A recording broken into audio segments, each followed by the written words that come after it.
শিক্ষা সংক্রান্ত গুরুত্বপূর্ণ আপডেটগুলো পেতে হলে অবশ্যই শুভেন্দু ই একাডেমি চ্যানেলটি সাবস্ক্রাইব করুন। পাশে থাকা বেল আইকনটিতে ক্লিক করে ভিডিওটি বেশি বেশি করে শেয়ার করুন।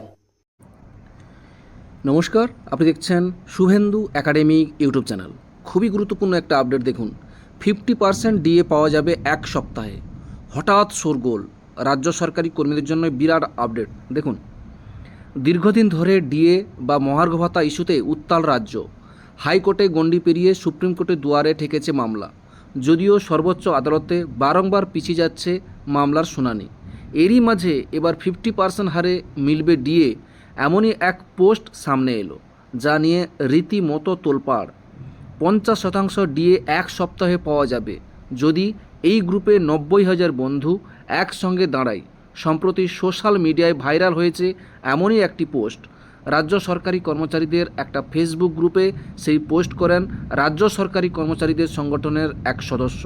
তিনি কেন্দ্রীয় হারে মহার্ঘ ভাতার দাবিতে দীর্ঘদিন ধরে আন্দোলন চালিয়ে যাচ্ছেন। তবে সত্যি কি সেটা সম্ভব? দ্বন্দ্ব রয়েছে।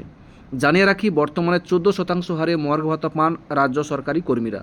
গত ফেব্রুয়ারি মাসে বাজেট পেশ করে মহার্ঘ ভাতা বৃদ্ধির ঘোষণা করে রাজ্য সরকার। এর আগে 10% হারে ডিএ পেতেন রাজ্যের অধীনস্থ কর্মীরা।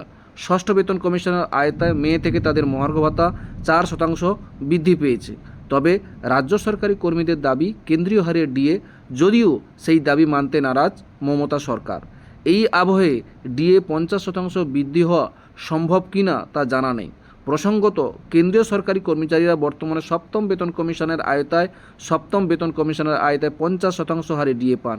কিছুদিন আগেই তা 50%-এ পৌঁছেছে।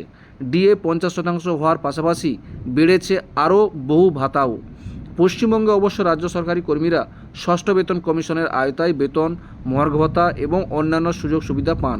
এখনও সপ্তম পে কমিশন গঠন হয়নি, তবে কবে তা হবে সেই নিয়েও কোনো আপডেট নেই।